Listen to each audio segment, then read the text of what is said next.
नागपूरच्या नवनिर्वाचित महापौरांना आता पहिल्यांदाच शासकीय बंगला मिळणार आहे। सिव्हिल लाईन्स परिसरातील बंगला महापौरांना देण्याच्या मागणीचे प्रशासकीय स्तरावरती पत्रव्यवहार झाले आणि आतापर्यंत कोणत्याच महापौराला शासकीय बंगला देण्यात आलेला नव्हता। जर मागणी मान्य झाली तर 55व्या महापौर नीता ठाकरे यांना शासकीय बंगला मिळणार आहे।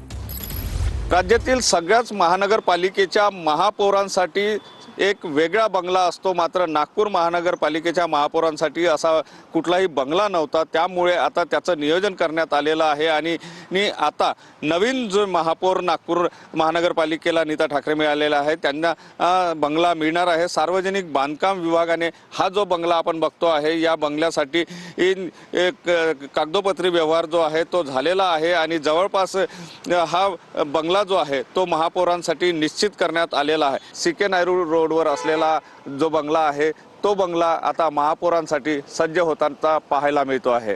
कॅमेरामन सचिन सयामसह सुनील ढगे, TV9 मराठी, नागपूर। आगामी निवडणुका या बॅलेट पेपरवर घ्याव्यात अंबादास दानवेंनी ही मागणी केली आहे। रामदास कदम यांच्या मागणीचा सरकारने विचार करावा असं अंबादास दानवे म्हणाले। खरं तर ही मागणी सातत्यानं शिवसेनेच्या वतीने काय पूर्ण भारतातल्या जनतेच्या वतीने केली जाते की बॅलेटवर निवडणुका घेतल्या पाहिजे। महाराष्ट्रात झालेली आहे, मागच्या विधानसभा निवडणुकीत काही गोष्टी समोर आल्या आणि खरं तर रामदास भाईंनी जी मागणी केली आता ते सत्ताधारी पक्षात आहे। आम्ही आरोप करत होतो तर ठीक आहे, आम्हाला आरोप म्हटलं जायचं।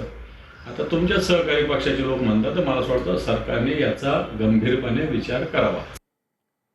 सोलापूरच्या वेळापूरमध्ये मंगेश तुपे नावाच्या तरुणाला पोलीस निरीक्षक भाऊसाहेब गोसावींकडून मारहाण करण्यात आली आहे। कार्यकर्त्याला झालेल्या मारहाणीनंतर खासदार धैर्यशील मोहिते पाटील आणि आमदार उत्तम जानकर यांचं पोलीस ठाण्यासमोर आंदोलन। पोलीस निरीक्षकाच्या निलंबनाच्या आश्वासनानंतर हे आंदोलन थांबवलंय।